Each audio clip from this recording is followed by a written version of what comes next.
Hi, I'm James, an investor, fintech professional, and entrepreneur. I share insights on finance and the mindset behind smart investing. Hey everyone, welcome back to the Financial Education and Mindset Podcast. I'm James, and as always, I'm here with the amazing, always smiling Mia. Thanks, James. Hi, everyone. So happy you're here with us. Today, we're tackling a topic that hits close to home for so many people: why most people can't save money, and how to finally change that. Oh yeah, this one's big. Because let's be honest, almost everyone wants to save more, but somehow that money just keeps disappearing. Exactly. So, if you've ever wondered, why can't I just stick to saving? You're definitely not alone. Stay with us, because by the end of this episode, we're going to give you practical tools and a mindset shift to turn that around. Before we dive in, quick reminder, if you enjoy our podcast, please hit subscribe and leave a comment. Yes, and we read every single comment. So let us know what resonates most with you after the show. All right, let's start with the big one. Why is saving so hard? I mean, it's not complicated on paper. You just spend less than you earn, right? Yeah, in theory. But in reality, emotions, habits, and environment all play a huge role. Let's be real. Money isn't just numbers. It's psychology. Totally. I read a study recently. Over 60% of Americans say they'd struggle to cover a $1,000 emergency. And that's not about math, it's about behavior. Exactly. One big reason is instant gratification. We live in a buy now, pay later culture. Everything's one click away. And companies are really good at triggering that dopamine hit. Oh, yeah, think about it. You're stressed, tired, maybe bored, and suddenly a new pair of shoes or a fancy coffee sounds like a reward. Yes.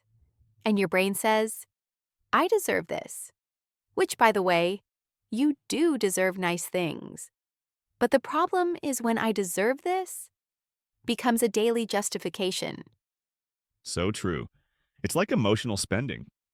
We're not buying because we need something, but because we're trying to feel something. Exactly. And that's something people underestimate. Saving money isn't just about budgeting, it's about managing your emotions around money. That's gold. And then there's another layer, social pressure. You see your friends posting vacations, new cars, fancy dinners, and suddenly your old phone or simple weekend feels boring.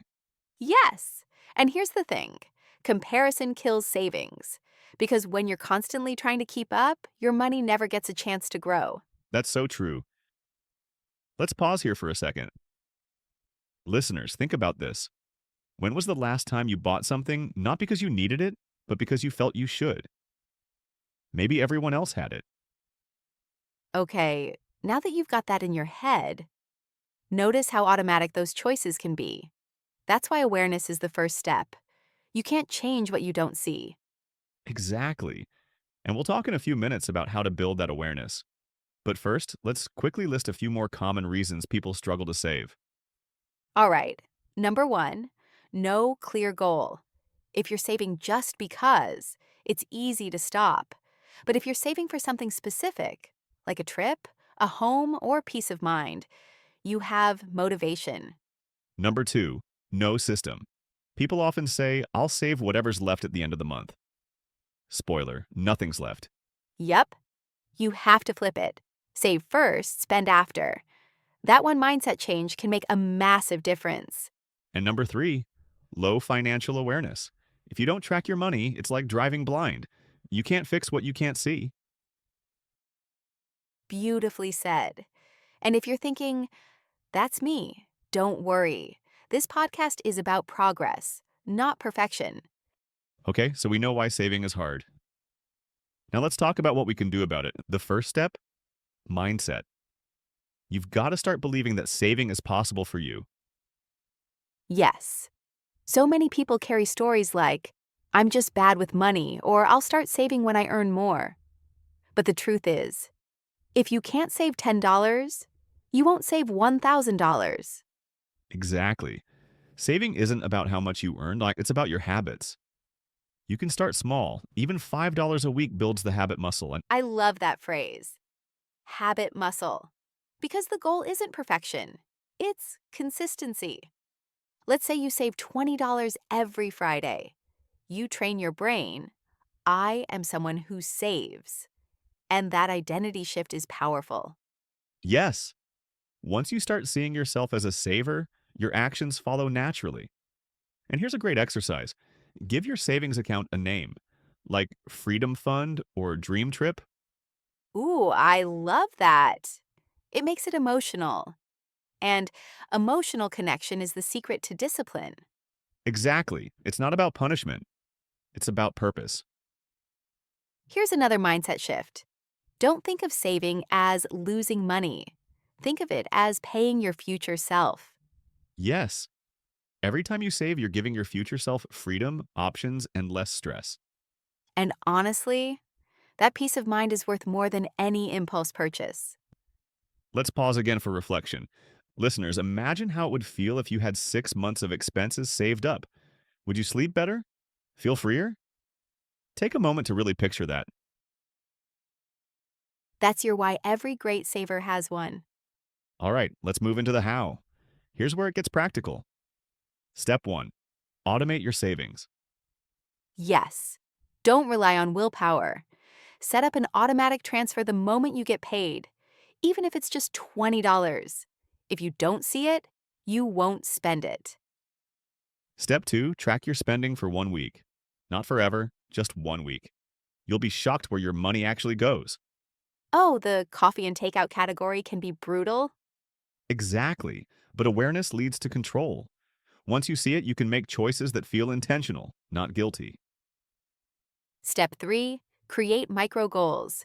Don't aim for $10,000 right away. Aim for $100. Then celebrate. Build that positive momentum. And here's a bonus one. Make saving fun. You can gamify it. Use savings challenge jars or apps that round up your purchases. Or do it as a couple or with friends. Make it a group goal. Accountability helps so much. Yes, and here's a cool fact. Studies show that when people visualize their future selves, like seeing an aged version of their photo, they save twice as much. It's wild, but it shows how emotional saving really is. That's fascinating. It proves that the key isn't more discipline, it's more connection to your future story. Exactly. And if you mess up 1 month, don't quit. Just restart. Because one mistake doesn't erase progress, quitting does. That's such an important reminder. Be kind to yourself. You're learning a new skill, not passing a test. James, before we wrap up, I want to touch on something that doesn't get talked about enough, the emotional triggers behind spending. Because often it's not a lack of discipline, it's our feelings that drain our accounts. Absolutely. It's those moments when you're stressed, lonely, or just bored, and reaching for your card feels like a quick fix. Exactly. For many people, spending becomes a form of emotional relief. You buy something new, and for a few minutes, life feels better. But it's like sugar. That high fades fast. That's such a good comparison. And just like with sugar, the more you do it, the harder it is to stop. I'll be honest, I used to do this a lot. Whenever I felt overwhelmed, I'd buy something online. Not because I needed it, but because it made me feel in control for a moment. Thank you for saying that. It's so real. Because many people think, there's something wrong with me. I just can't save. But that's not true. It's a human reaction to stress. Exactly. The solution isn't shame, it's awareness. Try this next time. Pause before you buy and ask yourself, what am I really feeling right now? Do I actually need this, or am I just chasing comfort? Yes, that pause changes everything. Because the moment you notice the emotion, you take back control. And honestly, that is financial freedom. Not when you have millions in the bank, but when your emotions stop controlling your money. All right, let's talk about something else that's huge, your environment. Even the strongest motivation can fade if your surroundings constantly pull you back. So true. Think about it. If you're constantly scrolling social media and seeing ads for luxury lifestyles, gadgets, or vacations, your brain is getting hundreds of little messages. Buy, compare, upgrade. Exactly. That's why it's so powerful to edit your environment. Mute ads, unsubscribe from tempting newsletters, and start following creators who inspire smart money habits instead of impulsive ones. Yes, and in real life, surround yourself with people who also want to grow. If your friends always talk about spending, find at least one friend who talks about investing or saving. That's key. Because if everyone around you lives paycheck to paycheck, it starts to feel normal.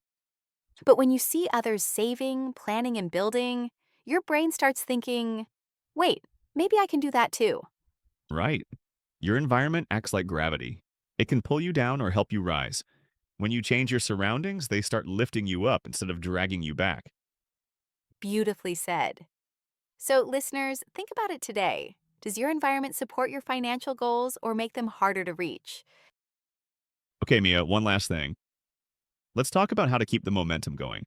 Because a lot of people start strong and then a month later fall back into old habits. Yes, because motivation is great for starting, but habits are what keep you moving. And the secret is simple: build systems, not willpower. Exactly. Like setting up automatic transfers into savings, choosing one money day a week to review your finances, or even creating a small ritual like your Friday night finance check with a cup of tea. I love that. Make it enjoyable, not stressful. Because if saving feels like punishment, your brain will always try to escape it. And here's another big one: celebrate small wins. Even if it's just $100 saved, that's proof you're doing it. That's progress. Yes, people think the reward comes at the end of the journey, but it's actually in every step forward. Exactly. And one day you'll look back and realize, wow, I did it. You'll have a safety cushion, less stress, more peace. And you'll realize it was never just about money. It was about freedom, peace, and choice. All right, let's wrap this up. We've talked about why saving is hard, emotions, habits, social pressure, and how to shift your mindset and start small. Yes. And remember, saving isn't about deprivation, it's about freedom. When you save, you give yourself choices. That's the real goal. Exactly. So here's our question for you, our amazing community. What's one small saving goal you'll start this week? It could be $5, $50, or just tracking your spending. Tell us in the comments. We love reading your stories. And if this episode helped you, please like, share, or tag someone who needs to hear this message today. Let's build a world where saving isn't hard. It's normal. Beautifully said. Thanks for tuning in, everyone. Until next time, stay mindful, stay motivated, and keep building your financial freedom. Bye for now.